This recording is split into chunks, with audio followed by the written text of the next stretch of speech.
Hey there, YouTubers. And on this episode, we're going to switch it up a little bit. Instead of working out on the layout or out in the lab or the workbench, we're going to spend the session on my laptop. And what I wanted to do was to share with you guys some of the resources and tools that I have discovered over the last year and a half in my journey in model railroading. And I'm sure, to many of you, you're already going to be familiar with at least some of this stuff. But hopefully, there's some good snippets of information out there. It certainly helped me an awful lot, and I wanted to share some of that stuff with you. So just dive right into it. I've got about, I don't know, 6 or 7 different resources that I want to share, and I'll just spend a few minutes on each one of them. And I feel it's important to spread the information on this. There's people out there who are spending a lot of time, their personal time and energy. They've got enthusiasm for the hobby, and I think a lot of people, myself included, they're trying to spread that enthusiasm. They're also trying to help people to not make the same mistakes that they made, whether that be with products, a particular product or a particular manufacturer maybe they were dissatisfied with, or alternatively, maybe there's a manufacturer that they're really enthused with. I want to share that out. Maybe it's a technique with scenery, bench work, whatever the case may be. You could save yourself a lot of time, a lot of trouble, and a lot of money sometimes, if because of the work that these people are doing out there. So I want to recognize that, and hopefully you'll find this helpful. So the first one I wanted to get into here was, you may or may not be aware of it, but there are a lot of model railroad podcasts out on the internet that you can download, whether you do it from your computer. I don't do them on the computer. Normally what I'm doing, I'm downloading them either on my iPad or just streaming them down off of my iPhone. And normally where I am listening to these is when I'm on a long, boring drive, or more likely when I'm out there doing bench work. If you've seen some of my earlier videos, you know that I have a basic 4x8 layout, and I'm interested in doing like an around the room type scenario.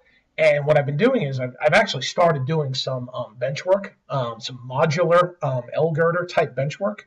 And as I'm working out in the garage on that, I want something to keep me occupied. And if I'm not listening to the New York Yankees, the other thing that I'd be listening to is model railroad podcasts. So if you're interested in doing some of this, all you got to do is go up to Google, type in model railroad podcast, hit enter, and a lot of different things are going to come up. It's actually pretty surprising how much you will find. But there it is. I mean, I'm not going to click through every one of these links. You get the idea. If you can do model railroading, you can use Google and click on hyperlinks. But I thought I'd outline just a few of them. Here's one. Here's this Scotty Mason show. I've been listening to a few of them. Sometimes, I got to be honest, there is not a lot of model railroading content. They just droning on and on without really getting to the meat and drink of helpful things for the enthusiast. But that said, it's one of the more popular ones. I think they have a lot of expertise. Probably why there's a slow start is they've got an established community of listeners, and that community, I think, is people that are well established in the hobby. There's just a lot of background talk, similar to people being already familiar with one another. I think if you want to check it out, it's worthwhile. It might take a little bit of getting used to, but this is one of the popular ones. I've listened to a bunch of episodes. There's good stuff in there. A little too slow for my liking, but I thought I'd point it out. Another one that I found is these guys here, the Model Railway Show. A little bit old school for my taste, but really good content in there. They've got, I think, about 50 different episodes. Here it is. So there's about 52 of them. If you scroll through, I mean, there's just all kinds of stuff in here. So if you're doing bench work or scenicking or whatever the case may be, or you're on a 20-hour drive, they've got plenty of content for you. And I like a lot of what they've done. The only downside to this is they're not actually making these podcasts anymore. I think these guys found that the amount of time that they were putting into creating the podcasts was taken away from their time to actually work, with the hobby that they enjoy. And they kind of called it quits. But lots of good content on here, and I thought you'd probably appreciate it. The other one here is, hey, look, Model Railroading is on iTunes. There's all kinds of podcasts here by Model Railroad Hobbyist Magazine. There's just a wealth of information. So I highly recommend downloading some of these because they are spot on, with things that are very relevant in our hobby. So this is really good stuff here. And again, if you just search on Google, you can find this. Or go into iTunes, look at podcasts, put in Model Railroad Hobbyist, and bam, they'll come up. You'll be able to find them. So that said, moving forward, I hope you guys are familiar with this. If you aren't, you need to get familiar with it. It's Model Railroad Hobbyist Magazine. When they say that it's free, it absolutely is free. How do they do that? It's the typical business model. They're supported by ads, and there are a ton of ads in this magazine. But that said, I'm not complaining because my nearest local hobby store is about 20 miles away. It's not that great, and to get to a really good railroad hobby store where there's a lot of content, I probably got to drive an hour and a half. So for me to see new products being released, whether it be motive power, rolling stock, scenery, techniques, so on and so forth, I'm all for the ads. There's plenty of content in this magazine, and just because they're front loading it with ads, I am 100% okay with it. I enjoy going through the ads. I enjoy seeing what manufacturers are coming out with, so on and so forth. So, they have done a really, really nice job with this magazine. And they've also made it so that you can download it to your mobile devices. I think they've got two different versions of the layout. It's both optimized for like 10-inch devices, as well as you could see it in a portrait view on your phone as well.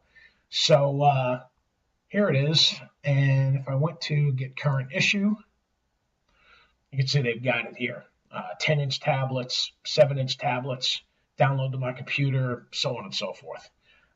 You don't need flash, so for you guys out there who are using iPhones and iPads instead of Android, they got you covered here. And what I would say is when you actually download these, open them up, whether it be on your PC or use it like I use it on my iPad. It is really a good presentation. It downloads, it goes right into your newsstand, you open it up, full screen end to end, high resolution, highly detailed, really good user experience. I can't say enough about this magazine. If you haven't checked it out, you're doing yourself a disservice. You need to go up there right now and start looking at it. I think you're going to like what you find. So, moving forward, next one I wanted to point out was AnyRail. Now, like I said, I am working on bench work, and I've got fairly confined space. I've got a room that's about 10 or 11 feet by 8 feet that I'm confined into that I'm trying to work on.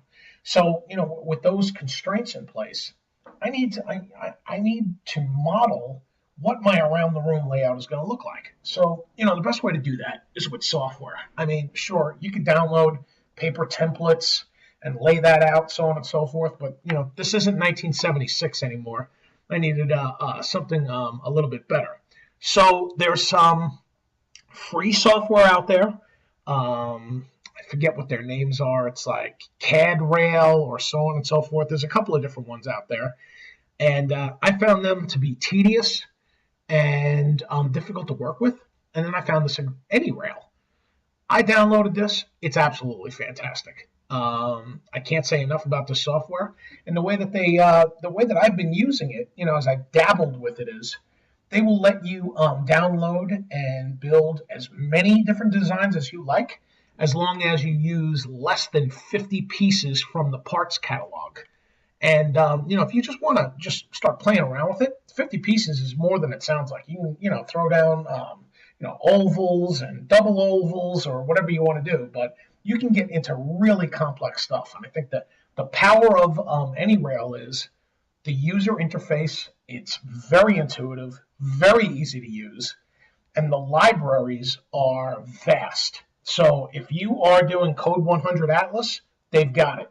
Code 83 Atlas, they've got it. You're doing Bachman EasyTrack, they've got it. You're doing Cato, they've got it. You're doing Pico, all of that stuff, and all of the different grades, whether it be Code 100, 83, it's in there. They've got just a vast assortment of manufacturer-specified track as well as accessories. So if you are looking at doing some substantial layout work, bench work, I highly advise you take a look at least on AnyRail.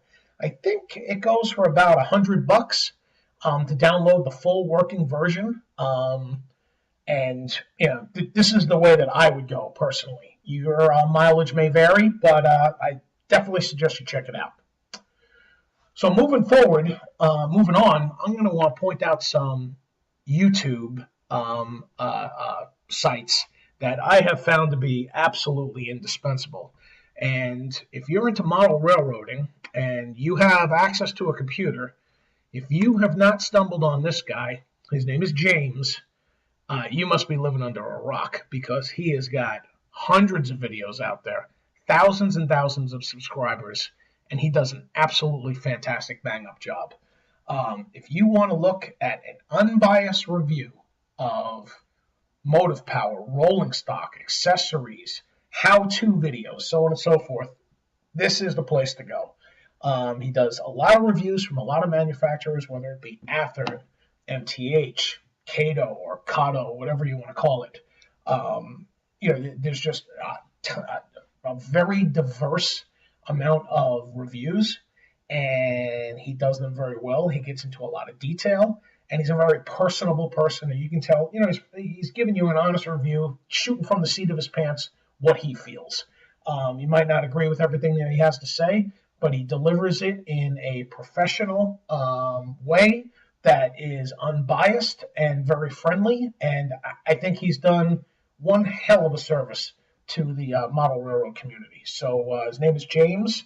It's JLWII2000, and once I get done recording this, I'll try to actually add some hyperlinks in there. But you can see it right here. This is the guy. Highly recommend you check him out. Moving forward, here's another one, Train World TV. So Train World is, I'm from New York originally, and Train World has been around forever up there. They've got a location in Lynbrook and another one in Brooklyn, and they've been big in model railroading for a long time. And they've got their own channel. It's called Train World TV up on YouTube. I definitely recommend you check it out, because them being in the New York City area, their history, the amount of business that they do, it garners them a lot of attention from manufacturers. So all the manufacturers kind of put Train World on their circuit. They visit the store. They'll send in sales reps, VPs of sales. Sometimes, like Mike from MTH was there himself, paid these guys a visit and personally demonstrated some new equipment that's coming out. So they've got lots of stuff. They do O-scale, HON, lots of different things on there. They're enthusiastic, fun to watch. I like the videos. So I thought I'd turn you on to that one as well. Last one that I've got on here is another gentleman that I stumbled on, and he's Modular Man Mike. And if you are interested in launching your own content in model railroading, I highly recommend you take a look at what this guy is doing. I've watched a lot of YouTube videos, whether it be model railroading or not. I use YouTube a heck of a lot in my personal life. as well as my professional life to review products, how to learn things. I find it an indispensable tool. So I have to say that the quality of his video productions are at the very top of what I've been watching over the years. And that goes for, big, giant commercial endeavors like a Microsoft or a Cisco who do, product advisories out there. His video production is absolutely fantastic. And his specialty is, I guess I would say, I think he's got a lot of different specialties, but I don't want to diminish everything he works on. But, his big thing is models. So when I say models, I'm talking about scratch builds and scenery models, whether it be warehouses, grain elevators, buildings, so on and so forth. He does an absolutely fantastic job with that type of stuff. So if you want to see how what I would consider we should all aspire to make video content, the quality of video content, this is the guy to take a look at. Also, if you want to get some really, really good tips on how to scratch build models, how to paint them, how to just build absolutely fantastic models, this is a guy to check out. So I thought I'd give him a shout out as well because I've been impressed with the work that he's doing and I watch his channel. So I think that's it. I'll let you guys go. It was a pretty short podcast. It was an easy one for me. All I had to do was click on some tabs, and that's it.